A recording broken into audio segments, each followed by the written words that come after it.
Good evening, my family and my friends, and welcome to Parton's Heritage Homestead. My name is Carrie, and we are a Mediterranean homestead. Y'all, tonight it's Monday evening, and I started just making supper, and I thought, wait, stop. Something told me to, that gut instinct type thing, to go ahead and include this for you, because there may be somebody who might be interested in this. Many of you, if you grew up in the years that I did, knowing what shake and bake was, we had shake and bake in our kitchen and it came in a box. However, I have learned how to make it homemade without all the extra MSGs and all that in it. And I'm actually doing mine with milled. Now, I am going to include the recipe for those without milled flour, but I'm also going to include those of you with milled flour. Now what I do, I always keep enough breadcrumbs on hand. And how do I do that? Many will think, oh my God, that's just a waste of a loaf of bread. However, I like this breadcrumbs because it's one that my husband can have too. So I will purposely bake a loaf of bread. Then I'll let it cool off. The next day I will cut it up in cubes, dehydrate it, and I'm making breadcrumbs out of that entire loaf of bread. These taste amazing, and so we like to keep this on hand. We don't buy this from the store anymore, so we make our own.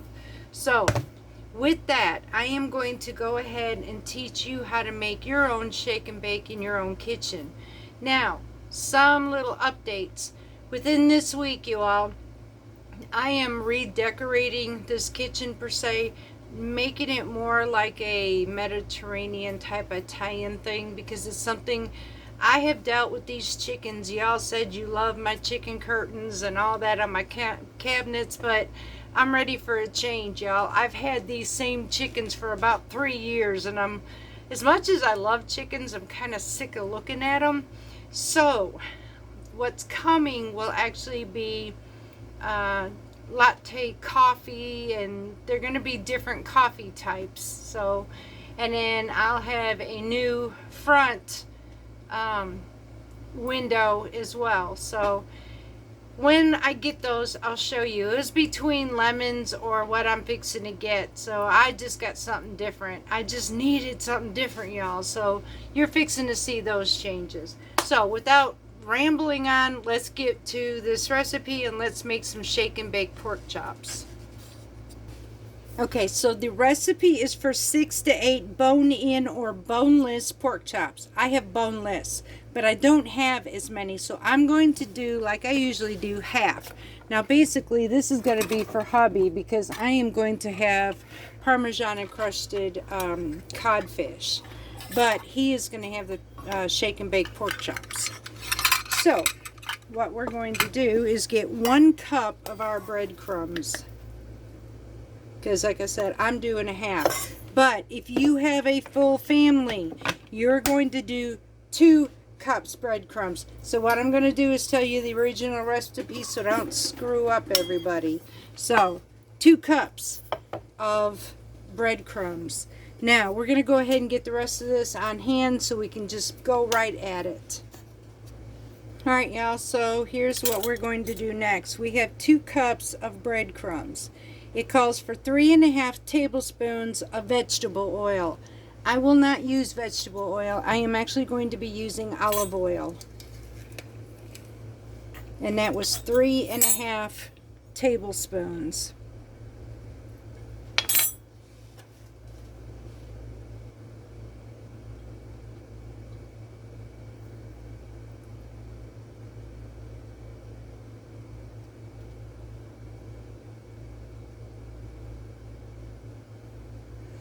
Okay, we have a 1/2 tablespoon of salt. You can decrease that, which I'm going to. Salt is your preference. Just do what you feel is necessary for you and your family. These are just flavors, so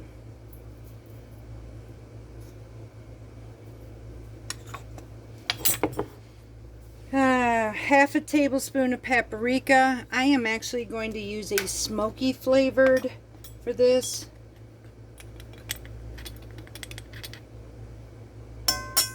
And if you have any of this left over, you can refrigerate it, or freeze it actually. A half a tablespoon of celery seed. I'm gonna have to get some more of this. Definitely. This makes a big batch, y'all. So what I'll end up doing is just doing so much of this at a time while I'm making up the pork chops. And now I need a half a teaspoon of black pepper.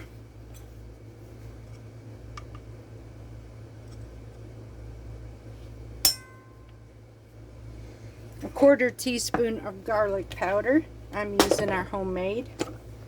And I'm going to have to definitely get some garlic and some onions to dehydrate to make my own seasonings, because this is all the onion powder we have left, y'all. I got to fill this. So I had it for a good long time, and it's still good. We need a half a teaspoon of minced onions, a pinch of dried basil,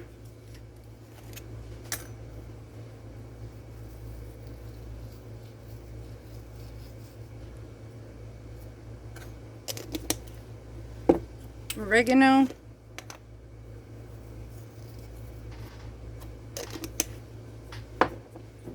parsley,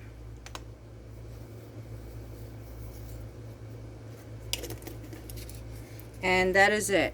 Now you're going to mix this all together, and I realized something, so I'm going to have to put another half cup of that mix in here because, and then go ahead and finish off the rest of the oil, because I did all the seasonings to the original recipe instead of the half. So y'all, I'm going to have to do what I did earlier.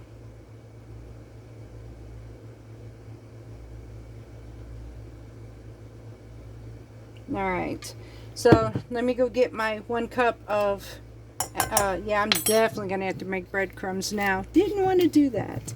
Be right back. Alright, so now that we've got this all mixed in here, we're gonna mix it up really well. You want to incorporate everything. I know there's oil in here. This is the reason why I say we're not going to use all of this, but you can store this in your freezer.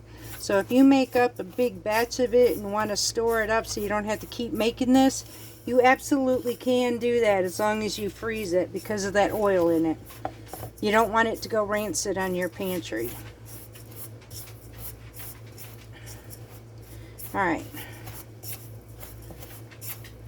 Well, it looks like I'm going to be a baking fiend tomorrow. Alright, y'all, so now I'm going to set up a baking pan, get hubby's pork chops ready, and we're going to start making, and we've got our oven preset to 400 degrees.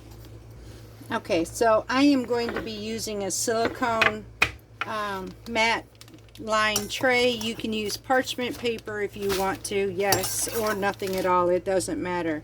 Now I'm just going to use partial of this, just an ordinary simple Ziploc bag, putting some of this seasoning in here. Now I'm going to take my pork chops. We're going to dip this in some water just to keep it, or coat it just a little bit. Like so, shake off the extra water. We're going to throw it into our shake and bake mix. And then shake it up, y'all.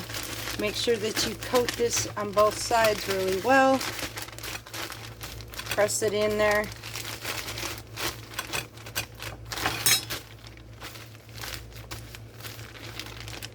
Open up your bag. Shake up the extra coating. And look at that. A beautiful coated shake and baked pork chop. Let's see if I can bring that up closer for you to see that. Look how coated that is. Or you could just, you didn't have to put it into a Ziploc bag if you didn't want to either. You can put it in a bowl and coat it by hand. Just make sure, y'all, that you coat that on both sides really good. You want to press this mix into it.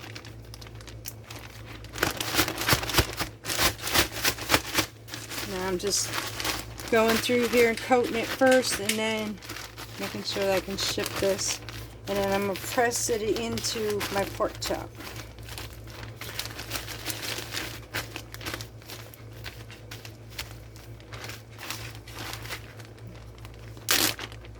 Now if you're using boneless, it won't cook as long as a bone-in either. So you want your internal temps to be about 145.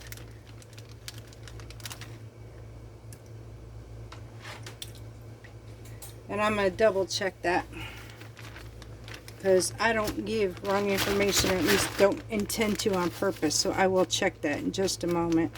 I'm going to go ahead and finish these off first, because we only have 4 of these. That's why I said I didn't use all of it. So the rest of this is going in my freezer for another time when hubby wants to do this, or have breaded pork chops. And we went and I had other, he found a tenderloin pretty much dirt cheap, y'all. So we cut it up in different areas to have different meals. So he's gonna have pork chops and biscuits for breakfast with some eggs, farm fresh eggs. And I made some fresh milled biscuits, and I'll show you those in a minute, what they look like. They came out amazing. The flavor, oh my goodness, is unbelievable for fresh milled. I would never have thought it would taste like that, but it tastes amazing.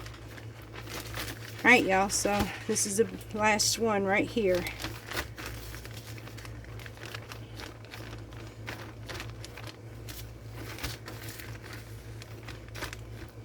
And this is all I do. It's pretty much quick and simple meal, basically. You didn't want to spend a lot of time in the kitchen. This is one you can do. If you can find some pork chops or tenderloin on sale, cut them up into chops, have lean chops, whatever, and there you go. So I'm going to go ahead and press a little bit on the top of this one because it didn't get fully coated. And that's it, y'all. Same with that one right there. And that's it. Now I'm going to clean up this mess and we'll be right back, and then we're going to get these in the oven. Okay, y'all, so now these are going in the oven for about 15 to 20 minutes. Internal temp, it can be anywhere from 145 to 160. You don't want to dry it out so bad that it's dry, so 145 to 150 is good. Now these, y'all, look at them biscuits. Those are so good for fresh milled. I don't do the recipe for this because we don't have a lot of folks who are fresh milling, but this is what we do, and these are so flaky. I didn't think I could achieve this. It took me years to master a biscuit just with regular store flour, let alone fresh milled, and I did it. So thanks to lovely Belle, a new milled person that I ran into, I'm flabbergasted.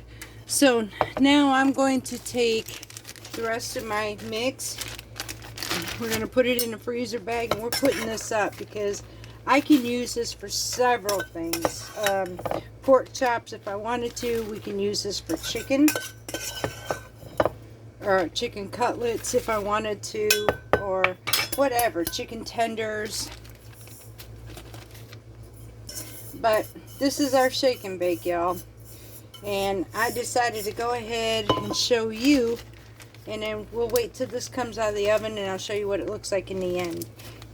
This will be a short video, not a long one. Don't want to bore you all today after having probably a nice weekend with your family and all. So it's Monday's kind of a wind down day, and we'll get back into it again on Tuesday, but I definitely had to show this to you.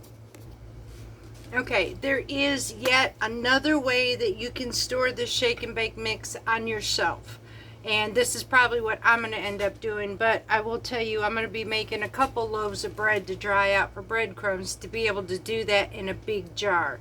Now, the reason I would do this, I would take and use all the dry ingredients. As you notice, everything in this recipe is dry except for one thing, and that would be your oil. So here's what I would do. I would turn around and make your mix. Then make a little note on your jar stating that you need 2 cups of this mix and 3.5 tablespoons of oil. This way you can make an entire batch and not mess up or rancid your flavoring. So that's exactly what I'm probably going to do. But again, I have to bake 2 loaves of bread to dry it out for all the breadcrumbs. But I am going to make a 1/2 gallon jar of that for this winter. Have it on hand for chicken, pork chops, whatever I use it for. So I wanted to share that with you. I will be putting the recipe in the description box below for you to make sure you have this. And again, I will put the special note on how to write it on your jar. So that's another option. Or if you didn't want to go through all that and have this special whatever, you can just do the entire mix and put it in your freezer. But no, you still will have to use it. So those are 2 options. So my next one, I'm going to set up the dry seasoning mix, because to me that's something, like most homemade dry seasoning mixes, that's something worth value to put on my shelf. So I thought I'd share that with you too. And that's it, y'all. These are the shake and bake pork chops. I hope you like this video. I hope it becomes helpful to you and your family, and I hope you enjoy it as much as we've enjoyed it over the years. Even when we did change the breading sources, it's still a very flavorful, and honestly, what I grew up with from the box, this tastes so much better. So I will definitely share with you. Until next time, much love from Parton's Heritage Homestead.